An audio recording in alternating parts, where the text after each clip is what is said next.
I shall be a servant of the Holy Quran as long as I am alive.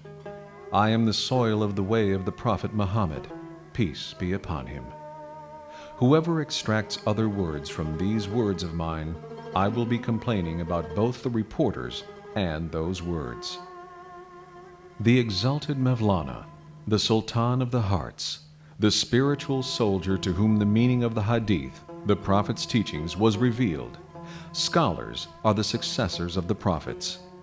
He is the sun of reality, who shines over mankind, and whose light we are now more in need of than ever. The exalted Mevlana felt love as he wrote, "It left nothing of myself in me." This understanding developed real freedom, which inspired waves of love-based teachings to mankind. The Mevlevi sect was established by Sultan Veled, the son of Mevlana, on the basis of decency and in accordance with teachings of the exalted Mevlana and the saying, "The whole meaning of the Holy Quran comes down to decency."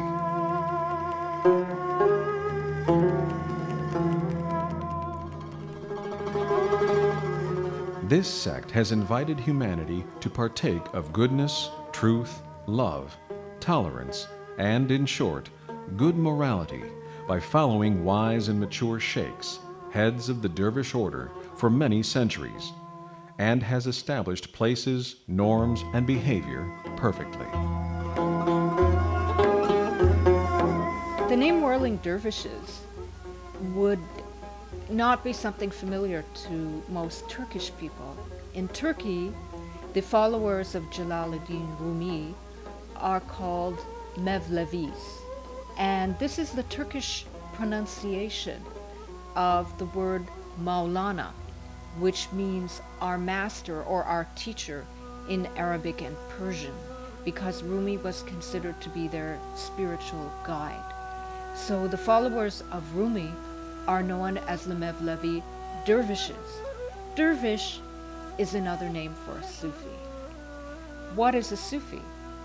A Sufi is somebody who wants to have a direct experience of God or the ultimate reality.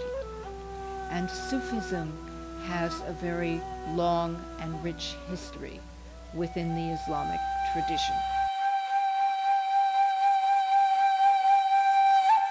Mevlana Jalaluddin Rumi is a man who lived in the 13th century of the Common Era. But even though he lived many, many years ago, his life and his teachings are very relevant to those of us living in the 21st century. One aspect of his life that is so relevant is the fact that he moved around a lot, particularly as a young man. He and his family had to leave their hometown of Vakhsh in what is today Tajikistan in Central Asia, and journey first westward to Baghdad and then south to the Arabian Peninsula to Mecca, finally winding up in Anatolia, in southwest Turkey, in a place called Konya, which would be Rumi's final home. He had the experience of being an emigre, of being someone who had to leave his home for reasons of social upheaval and political turmoil. Really, this was the eve of the Mongol invasions into Central Asia, and the political and social situation in his homeland was a very unstable one. He also had the experience of having to make a home in a very new and very different place. in a very different culture than that of his own. So he understood the tensions of feeling like an alien in a strange land, and perhaps being even homesick for that place that you were most familiar with. When Rumi and his family arrived in Konya in the early 1220s, his father Bahauddin Walad took a position as teacher at the main madrasa in Konya, which at the time was the capital of the Seljuk Empire. Rumi was eventually to succeed his father in this position, and when he did, earned the reputation of being one of the most renowned and knowledgeable scholars of Islam of his day.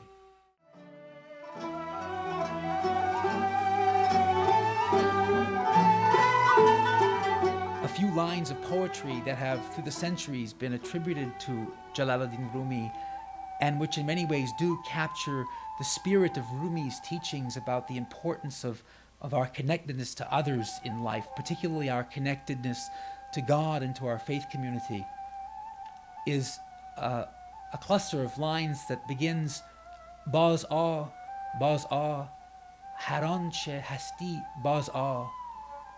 Come back, whatever you may be, come back.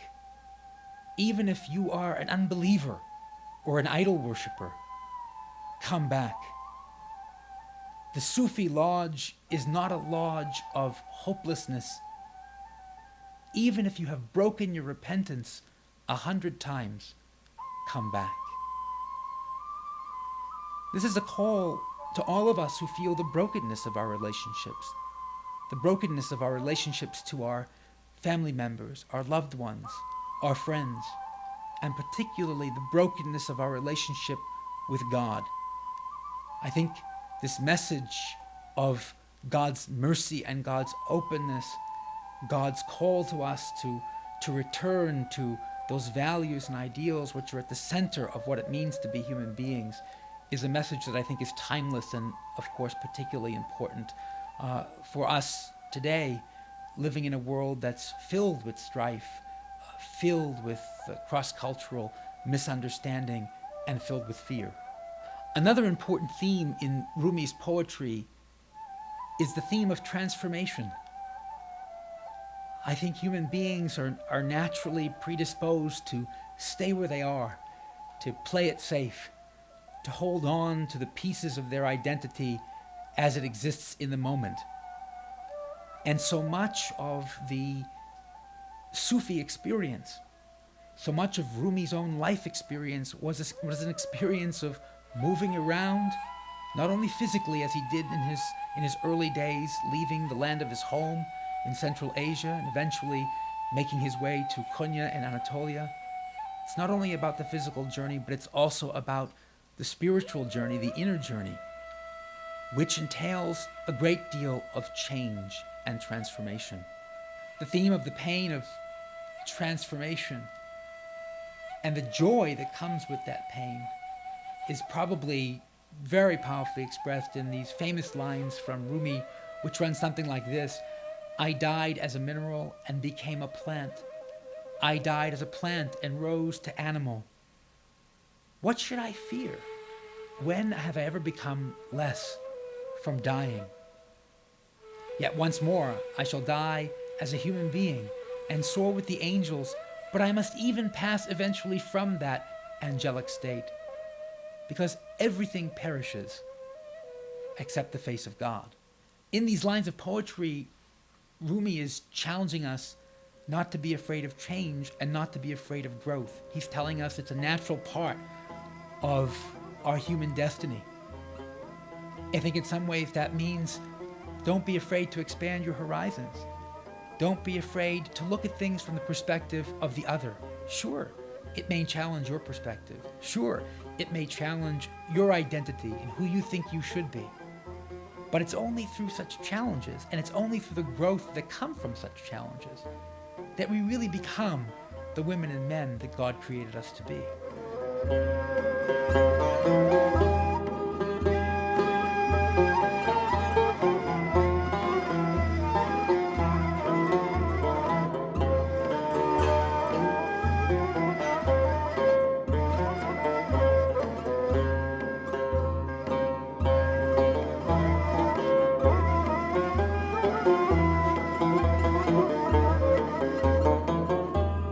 the sama, or the whirling of the dervishes, is filled with symbolism of transformation.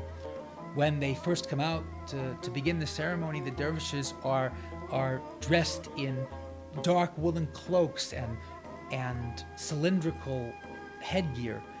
The cloaks symbolize the earth of the grave, and the headgear, the hats, symbolize the tombstone. But no sooner do we encounter the dervishes in their state, reminding us that, we're all bound for the grave eventually, we realize that the grave can't really contain what human beings are ultimately meant to be. The dervishes shed their dark woolen cloak, and beneath we see them in their white burial shroud. But even this shroud of purity can't contain human destiny. As the dervishes begin to whirl, begin to open themselves up to God and the ultimate transformation of life eternal that God can grant to us, the skirt expands, their arms expand, and ideally the very heart of the dervish expands to the presence of God.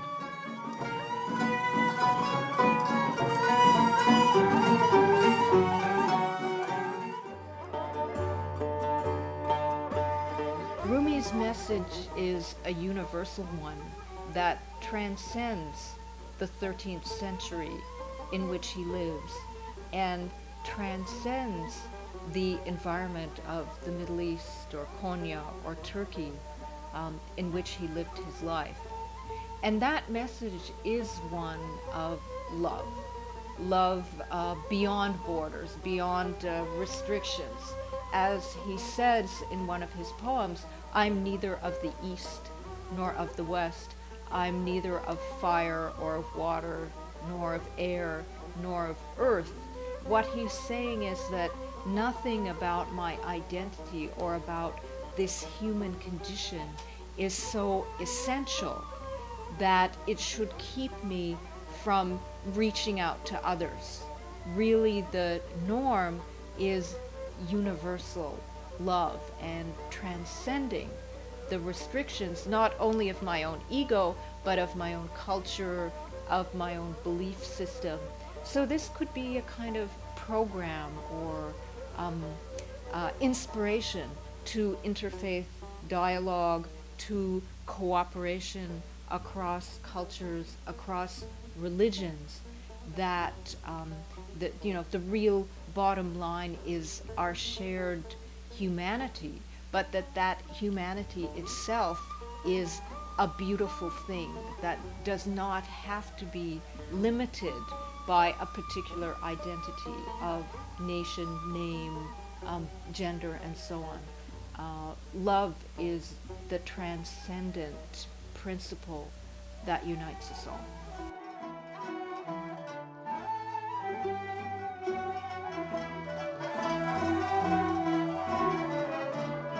I think Rumi would say that any interfaith dialogue would be incomplete if it didn't result in bringing about some change in the people who were involved in that dialogue. Change and transformation is a very important theme in Rumi's poetry. It's part of what we have to undergo to be who we are. And in particular, it's part of how we discover who God is. There's a famous verse in the Quran which translates something roughly to this effect. O humanity, we, that is God, created you from a male and female, and we appointed you into tribes and nations so that you may come to know one another. Surely the most noble of you in God's sight is the most God-conscious, and God is all-knowing and all-aware. This verse from the Quran suggests something that I think Rumi knew very deeply, and that is we can only come to know God most fully by understanding the way others encounter God. Those others can be members of our own family, people of our own faith community, but those others can also be and must also be people from outside of our communities, from outside of our cultures, even from outside of our faith traditions. This Quranic theme is a theme that runs very deeply through Rumi, and I think it's a theme that resonates very much with modern people. So Rumi was someone who understood himself to be, and he was certainly understood to be, a pious Sunni Muslim, devoted to the Sharia, devoted to Islamic law, devoted to the Sunnah, the lived example of the Prophet Muhammad. But he obviously thought that his Sufi praxis was a way of simply taking his devotion to the Sunnah, to the example of the Prophet, to another level.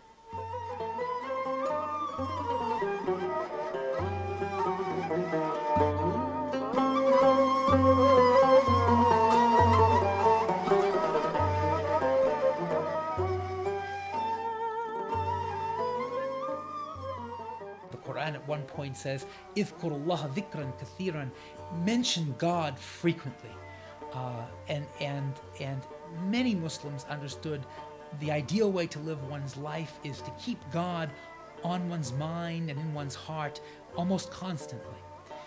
Islamic law calls all Muslims to do that by praying 5 times a day. This is the first and most important form of recollecting God, of keeping God in one's mind and in one's heart. For the Sufis, something like the Sama of the Mevlevis is an extension of that response to the command of God to keep God always on one's mind and in one's heart as a human being.